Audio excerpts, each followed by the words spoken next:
Nah, jadi asumsinya si pelaku ini tuh maksa nih tubuh si Eni bisa masuk ke lubang itu, friend, dengan cara dipatah-patahin tulang-tulangnya itu sampai remuk, baru dipaksanya masuk ke dinding itu.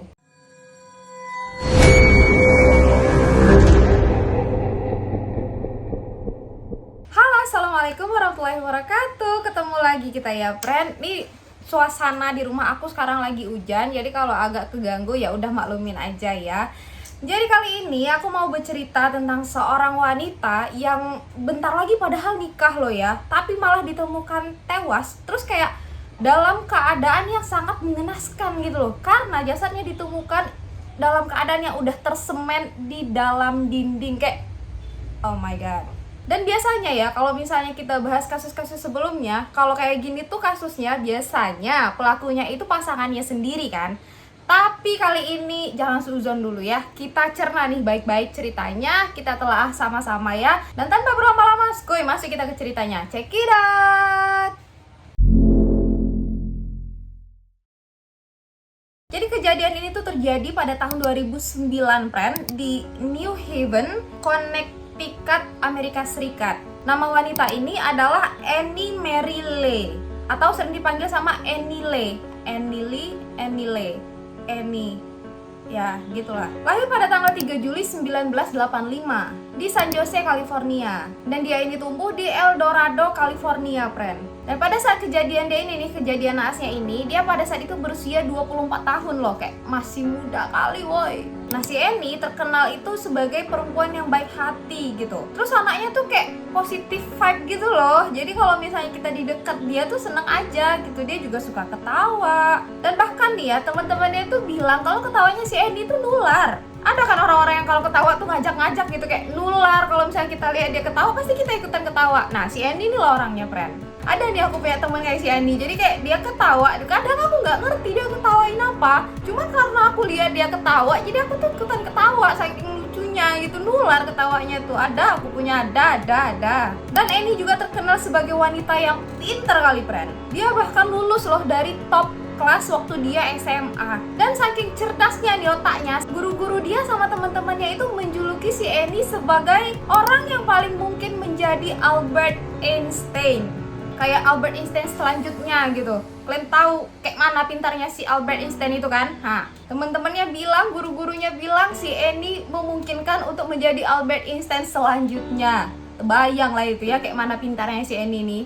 Majang, paten. Jujur aku nggak pernah cemburu, friend, sama cewek yang cantik, kayak cewek yang kaya raya gitu ya. Mungkin aku kagum aja gitu, masya Allah cantik gitu kan. Atau misalnya dia kaya raya, aku cuman sekedar kagum. Tapi kalau katanya udah pintar, terus kayak dia punya penampilan yang masya Allah syar'i gitu ya, kayak ukti yang sopan kali, kayak hey, bagiku kau luar biasa. Tapi semoga kita semua bisa menjadi wanita yang cerdas dan juga solehah ya, amin ya Allah, amin.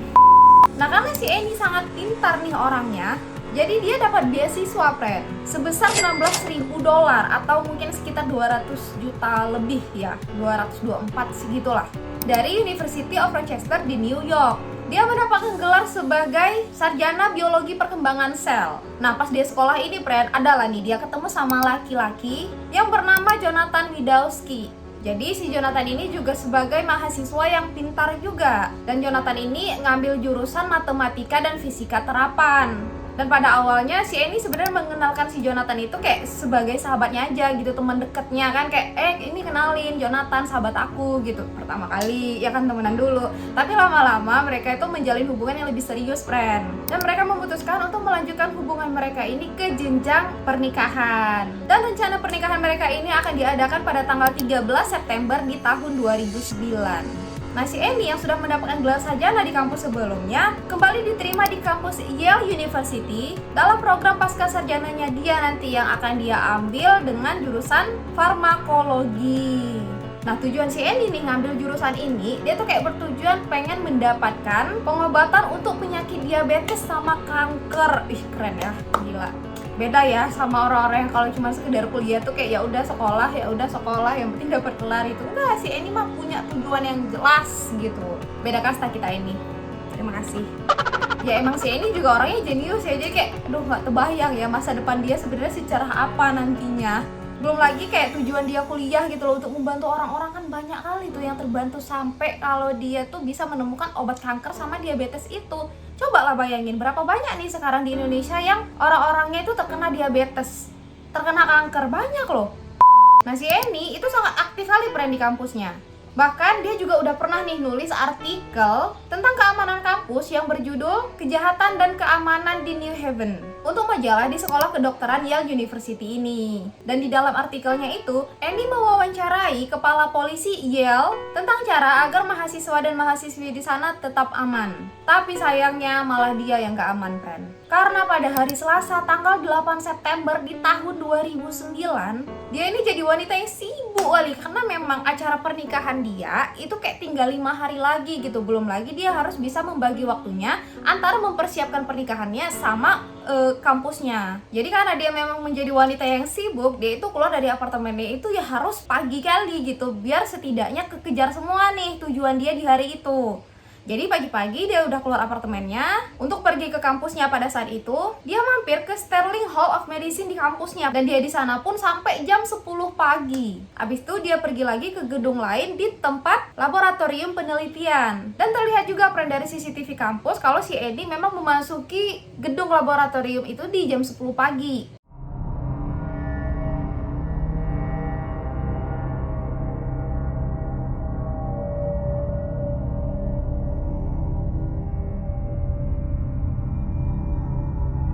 Tapi sayangnya begitu si Eni memasuki gedung itu, si Eni sudah tidak pernah terlihat keluar lagi. Nah malamnya salah satu teman kamarnya si Eni tuh mulai khawatir friend, karena temennya ini nggak pulang-pulang gitu loh. Diteleponnya berkali-kali pun temennya ini tetap nggak ngangkat.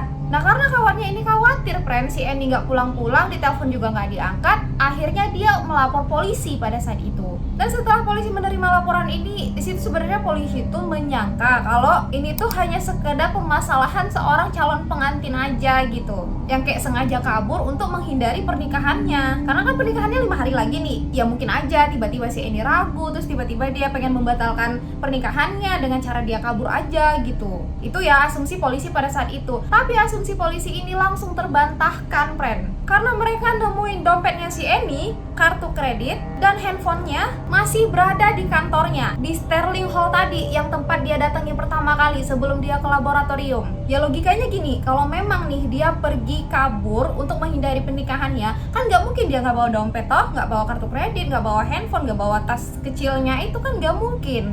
Nah sementara dompet, kartu kredit, dan semua yang dia perlukan untuk pergi itu masih ada di kantor dia. Dan selain itu teman-teman sama keluarganya si Eni ini juga bersaksi nih friend, kalau pernikahan dia inilah yang selalu dia nanti-nantikan selama ini. Jadi nggak mungkin kali nih dia melarikan diri. Dan karena merasa janggal, ditelusuri lagi lah nih friend jejaknya si Eni sebelum dia menghilang. Jadi si Eni memasuki Amistad Street yang menuju ke ruang laboratorium tadi tuh di jam 10:09 tuh di pagi hari dengan kartu aksesnya ya, karena kan masuk ke gedung itu tuh pasti harus menggunakan kartu akses kita kan. Dan setelah itu baru petunjuk apapun sudah tidak ada lagi ditemukan sama polisi nih friend. Jadi dinyatakan kalau Eni hilang setelah dia memasuki gedung laboratorium itu. Dan ada peristiwa aneh friend di sini. 3 jam setelah Eni masuk ke laboratorium itu, tiba-tiba alarm kebakaran itu nyala. Jadi kan orang-orang pasti pada panik ya. Dan seluruh gedung juga harus dievakuasi dong. Orang-orang pun semuanya berhamburan gitu kan keluar. Tapi dari banyaknya orang-orang yang berlarian keluar, satu pun gak ada kelihatan Eni di CCTV. Nah karena gak adanya Eni keluar dari gedung itu, mulailah nih polisi menutup semua akses untuk keluar dari gedung itu. Karena diyakini si Eni pasti masih berada di dalam gedung itu kan. Karena ya jelas di CCTV pun Eni gak kelihatan sama sekali. Dan setelah berhari-hari pun Eni gak ditemukan. Dan 4 hari kemudian nih setelah hilangnya Eni, polisi akhirnya menemukan petunjuk penting nih. Polisi nemuin kemeja yang mirip kali dipakai sama si Eni yang terlihat di CCTV tuh. Dan di kemeja itu sudah ada bercak darahnya. Dan juga ditemui di ruangan lab tadi tuh, itu tuh kayak udah ada noda darah tapi kayak udah dibersihin gitu, kayak udah dicoba dibersihin gitu, friend. Ya polisi pun makin giat lah ya kan mencari petunjuk soal keberadaannya si Eni. Hingga pada tanggal 13 September 2009, adalah nih seorang penyidik yang dia tuh kayak ngerasa ada bau aneh gitu, kayak bau busuk gitu yang berasal dari ruang bawah tanah. Nah, karena mencurigai si bau itu, akhirnya si penyidik tadi bawa nih anjing pelacak, friend. Dan sekitar jam 5-an gitu, anjing pelacak itu tuh menemukan, friend, sumber dari bau yang mereka cium tadi sebelumnya. Yang mana anjing tadi berhenti di sebuah lubang yang diameternya itu 20 cm. Ditemukan di dalam dinding laboratorium, friend. Dan itu tuh tempatnya di penampungan hewan yang digunakan untuk bereksperimen dan untuk penelitian. Jadi kayak hewan-hewan tikus-tikus, biasanya kan itu ya untuk penelitian itu. Nah, itu tempat penyimpanan tikus-tikus itu tuh, friend.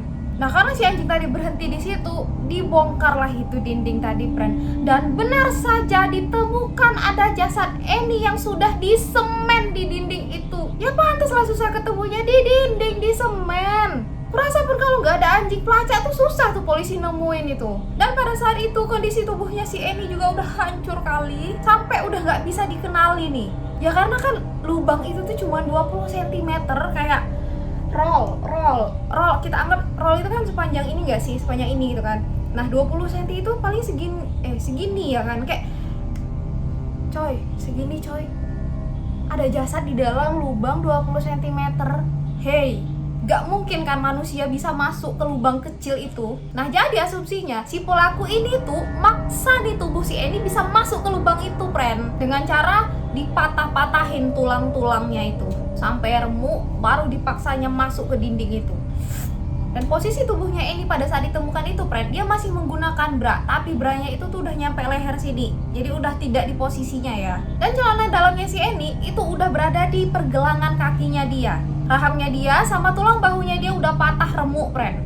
Terus di bawah tubuhnya si Eni itu ada ditemukan kaos kaki sebelah sama ada pulpen yang udah kena darah. Dan di kedua benda ini, friend, ditemukan ada sperma di situ. Dan menurut hasil autopsi, si Eni diperkaos dulu baru dihabisi nyawanya. Polisi juga langsung menyisir nih semua lokasi yang di tempat si Eni ditemukan tadi. Dan ditemukan ada loteng, friend, di atas gitu, loteng di ruangan lab itu ya. Dan polisi menemukan ada sebelah lagi kaos kaki. Jadi kan sebelah tadi kan di bawah badannya si Eni. Nah, sebelah kaos kaki tadi tuh ditemukan di dalam loteng tadi. Dan ada juga sepasang sepatu boot yang sama-sama udah terkena darah juga. Dan di salah satu sepatu boot tadi, friend, ada ditemukan inisial Ray C. Dan kalian tahu nggak, di tanggal ini tepat si Eni ditemukan, harusnya dia menjadi pengantin yang paling bahagia sambil jalan gitu loh. Karena hari dia ditemukan ini adalah hari pernikahannya si Eni Lee. Ya, di tanggal 13 September 2009 adalah hari H pernikahannya sama Jonathan. Dan dia malah ditemukan di dinding laboratorium dengan sangat mengenaskan. Sedih kali ya Allah. Jadi, friend, pas pertama kali nih si Eni hilang di tanggal 8 September itu, pada saat itu polisi juga langsung menginterogasi nih, friend, orang sekitar. Bahkan orang-orang yang bekerja di lab itu, friend. Dan ada salah satu petugas yang bernama Raymond Clark. Kalau disingkat, Ray C. Ya, betul. Dan Raymond Clark ini juga usianya 24 tahun, friend. Dia bukan mahasiswa dari Yale University. Dia di situ bertugas sebagai pembersih lab sama yang ngebersihin kandang-kandang hewan untuk penelitian di lab itu, friend. Inisial sesuai, dan dia juga punya akses untuk memasuki lab itu. Karena dia petugas pembersih di sana kan. Udah 2 nih cluenya ya. Ditambah lagi di tanggal 8 September itu, Raymond satu-satunya orang yang pergi ke basement lab itu. Udah gak bisa ngelak lagi kan? Dan rupanya baru-baru ini, friend, si Raymond ada ngirim email nih ke si Eni. Dan isi email itu, dia nih marah kali sama si Eni gara-gara si Eni ninggalin kandang tikus dalam keadaan berantakan. Mungkin kayak dia udah capek ngebersihin nih, tapi si Eni abis make enak aja gitu, main tinggal-tinggal, gak langsung bersihin lagi. Jadi dia kayak ngerasa gedeg gitu. Dan si Eni pada saat itu menerima email kayak gitu, dia juga ngerasa gak enak, friend. Sampai-sampai di situ dia minta maaf nih ke si Raymond. Maaf ya, aku lupa, lain kali aku gak akan kayak gitu lagi. kali. Pokoknya kali ini aku minta maaf kali, katanya gitu. Jadi kayak si Eni memang langsung ngerasa gak enak gitu, friend. Tapi entah si Raymond ini udah maafin atau kayak mana, gak tahu aku. Jadi sampai pada tanggal 8 September itulah, si Ray ini ada nge-SMS si Eni. Isinya gini, friend. Wah, kau datang ke lab hari ini. Aku mau nunjukin kau cara ngebersihin kandang-kandang hewan ini dengan baik. Datang kok ke lab nanti ya, nanti ku ajari. Nah, itulah isi SMS yang dikirimkan si Ray sama si Eni tadi. Dan rupanya gara-gara alasan itulah kenapa si Eni bisa ke lab pada saat itu. Dan sayangnya rupanya si Raymond ini adalah jiwa-jiwa psikopatnya pula. Bukannya diajari dengan baik, malah diperkaosnya, abis itu dihabisi nyawanya si Eni. Dan menurut mahasiswa yang ada di sana tuh, mahasiswa Yale yang sering main ke lab itu, mereka bilang kalau si Ray ini emang agak lain, friend. Serem gitu orangnya. Jadi walaupun dia cuma sekedar tukang pembersih di lab itu, tapi dia tuh nganggap kayak lab itu tuh punyanya dia gitu loh. Yang nggak boleh dikotori, nggak boleh diacak-acak sama orang lain kecuali dia. Kayak aneh kali kan weh. Maksudnya kan kau cuma sekedar petugas keamanan, kau cuma sekedar petugas kebersihan gitu, emang tugas kau buat ngebersihin. Tapi kenapa tiba-tiba seolah-olah dia merasa dia jadi punya hak untuk lab itu. Jadi orang-orang tuh kayak segan gitu make lab itu. Ngerti gak? Kayak terbayang gak kalian? Aneh kan?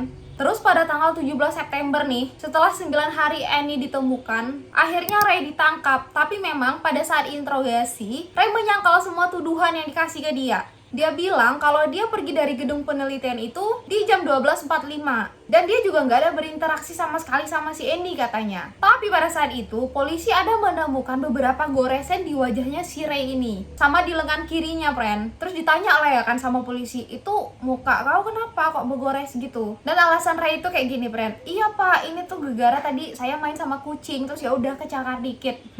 Kucing katanya. Dan pada saat itu penyidik langsung meminta DNA-nya Ray. Dan hasilnya benar saja, polisi menemukan kecocokan dari DNA-nya Ray. Bukan hanya satu kecocokan nih ya. DNA si Ray dilaporkan ada 250 bukti, termasuk yang di dekat tubuhnya si Eni. Penyidik juga menemukan kalau Ray ini satu-satunya orang yang berada di laboratorium pada saat itu bersama Eni. Penyidik juga menemukan, friend, kalau si Ray ini adalah satu-satunya orang yang bersama Eni di laboratorium pada saat itu, yang pagi-pagi itu. Dan dia juga yang memicu alarm kebakaran berbunyi dengan menggunakan ya kartu elektronik punya dia tadi tuh, kartu akses. Dan setelah dicek lagi, sperma yang ditemukan di TKP adalah punya Raymond Clark. Nah, kena kok. Akhirnya Raymond Clark dinyatakan bersalah dan dihukum penjara selama 44 tahun. Tapi bahkan si Ray udah masuk penjara pun, Ray gak pernah ngasih tahu apa motif sebenarnya dia menghabisi nyawanya si Eni, friend. Apa iya perkara lab kotor aja? Dan pada saat itu rupanya lab kotor yang dimaksud si Ray itu sebenarnya gak kotor kok. Kayak ya sekedar kotor, gak kotor juga, kayak ya bersih gitu. Jadi untuk kasus pembunuhan ini ada beberapa teori, friend, yang beredar dan banyak dipercayai sama orang-orang.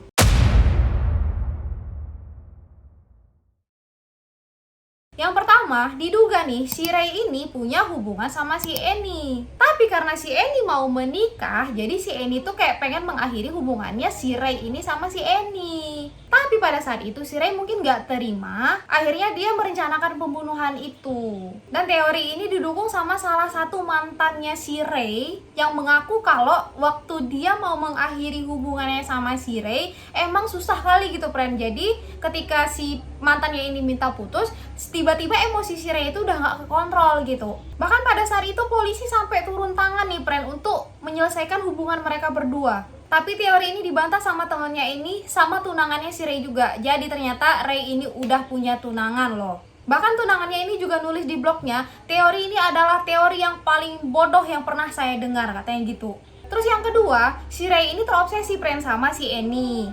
Jadi kayak beberapa kali mencoba nih si Ray ini untuk merayu si Eni, tapi ditolak sama si Eni karena kan memang si Eni juga udah mau nikah kan. Jadi kayak ya si Eni nggak mau ngeladenin lah, mungkin sakit hati. Akhirnya itulah yang pagi-pagi di SMS disuruh datang ke lab, barulah dihabisi nyawanya. Tapi diperkaos dulu tuh biar puas mungkin dia. Dan teori yang terakhir, ya mungkin si Ray ini memang psikopat, friend. Dia memang menganggap lab itu punya dia, haknya dia, jadi dia yang ngebersihin. Kalau misalnya nanti ada orang yang datang untuk ngacak-ngacak si lab ini tanpa dibersihin lagi, dia tuh kayak marah gitu. Dan naasnya pada saat itu si Eni yang terakhir kali memakai lab itu dan dia lupa ngebersihin lagi, mungkin bersih dalam artian kayak bener-bener kinclong kan. Marahlah si Ray ini, sakit hatilah dia. Akhirnya dia merencanakan pembunuhan itu. Ya itulah dia teori-teori yang beredar, friend. Jadi teori mana yang paling kalian percayai dan paling masuk akal menurut kalian? Tulis di kolom komentar ya, kita sharing di sana. Jadi segitu aja, friend, cerita aku kali ini. Duh, kasihan kali ya si Eni, ya Allah, mau nikah loh dia, mau nikah. Udahlah pintar kali pula anak itu ya kan. Terus bentar lagi dia nikah. Malah tiba-tiba ditemukan kayak, ya aduh kasihan ya Allah. Udah segitu aja, friend, cerita aku kali ini. Kayak mana menurut kalian kasus ini? Dan lagi-lagi aku selalu ngedoain semoga kita selalu didekatkan dengan orang-orang yang baik. Dan tentunya kita juga harus baik dulu, friend, ya Allah, amin, amin ya. Kita bisa ya jadi orang yang baik, biar dikelilingi sama orang yang baik juga gitu. Kalau gitu ya udah segini aja ya, friend. Aku pamit undur diri dan sampai jumpa di video selanjutnya. Bye bye. Assalamualaikum warahmatullahi wabarakatuh.